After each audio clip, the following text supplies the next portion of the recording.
atracará en Cuba, incluyendo un buque escuela, un barco patrullero, además de un petrolero de la flota del Báltico. Resulta doblemente provocativo que un poco más de un mes Rusia y Cuba hagan esta demostración de complicidad militar. Sputnik publicó que la flota llegaría pasado mañana sábado 27 de julio, según ratificó hoy el Ministerio Cubano de las Fuerzas Armadas. Con la guerra de Ucrania como telón de fondo, el presidente Trump, recordemos que destacó en su discurso en la Convención Republicana que resultaba asombroso que se permitiera a tan pocas millas de las costas estadounidenses, lo que sin dudas es una provocación. Así que al usualmente temerario y irresponsable régimen de La Habana habrá que ver quién le pide cuentas. Y estamos también en tiempos de elecciones, así que hay mucho que discutir. Muy buenas noches, bienvenidos a Fondo.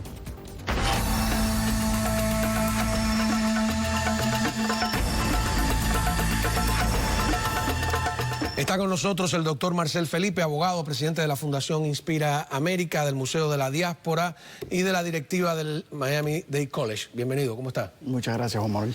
A ver, esto de la flota es... ¿hay algo de provocación o no en esto, no? Totalmente. Esto es una respuesta, aparentemente una respuesta directa a el aumento del rol norteamericano en la guerra en Ucrania. Una guerra que, por supuesto, iniciada por los rusos. Y sobre todo que los aviones americanos han comenzado a volar cerca. Los B-52. De las áreas de conflicto.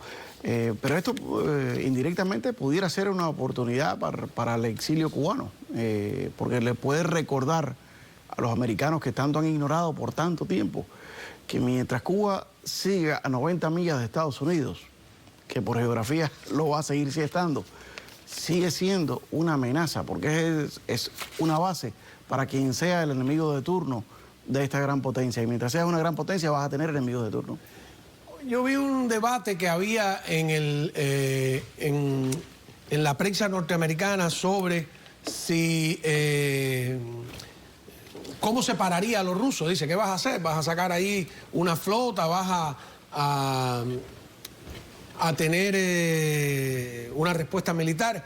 Y alguien respondió, no sé si estará usted de acuerdo, bueno, es que no es a los rusos a los que hay que enfrentarse. Los rusos están en La Habana porque La Habana les permite atracar en sus puertos. O sea, a quien hay que presionar, si quieres buscarte menos problemas, es a La Habana. Me parece estratégicamente... Mira, totalmente. Los rusos lo que están diciendo es, si ustedes tienen un satélite acá, nosotros tenemos un satélite a 90 millas de su frontera. Estados Unidos no tiene realmente ningún tipo de competencia militar en el mundo actual. El presupuesto militar norteamericano es superior a los próximos 14 países conjuntamente. Estás hablando de China, Rusia, Alemania, Inglaterra. Conjuntamente no equiparan a lo que tiene los Estados Unidos. Pero ¿cuál es el gran ecualizador de todo esto? Es muy sencillamente las armas nucleares. Es por eso que ellos mandan los barcos nucleares para dar esa vuelta, y es por eso que Cuba verdaderamente representa un peligro tan grande.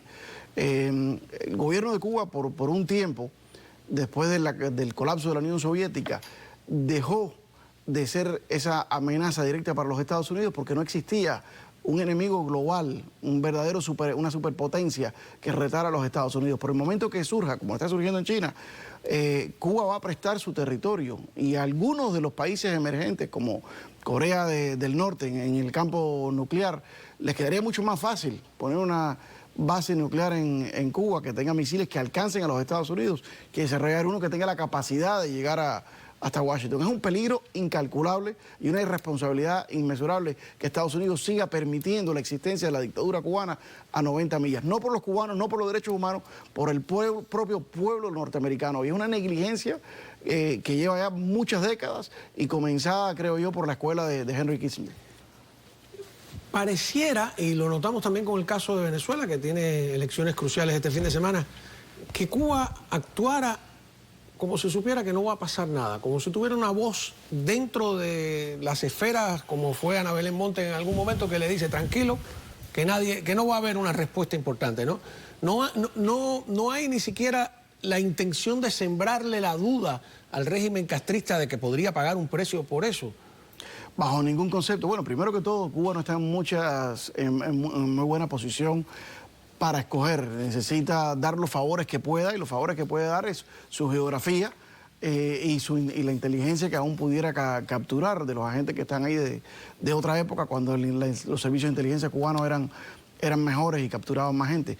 Y eso es lo que venden, es lo que tiene para vender. Pero sí, definitivamente, una de las cosas que ha marcado la diferencia en la sobrevivencia del régimen es toda esa gente que el régimen captó en los años 60, 70, 80, que se crecieron dentro de la infraestructura norteamericana, como fue el caso de Ana Belén Montes, que entró, o sea, la reclutaron en la universidad, entró, se crió dentro de lo que es el Pentágono y se convirtió en la jefa de análisis sobre Cuba para el Pentágono. El caso de Juan Manuel Rocha también entró como diplomático, ya habiendo sido reclutado de antemano como estudiante para ser diplomático a favor del gobierno castrista. Rocha se dice que fue una de las personas que le averiguó a Fidel Castro cuál sería la reacción cuál sería la reacción de los Estados Unidos al derribo de las avionetas de Hermanos al Rescate. Porque si iba a ser una reacción militar, Castro no le hubiera dado el visto bueno.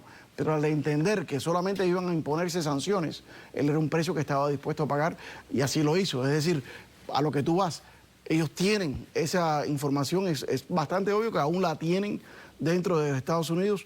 Yo creo que ellos ya no son el mismo servicio de inteligencia, ellos no tienen la misma capacidad de reclutar agentes nuevos, pero quedan todavía ahí unos cuantos viejos, tienen que existir. No hay muchas otras maneras de explicar este comportamiento.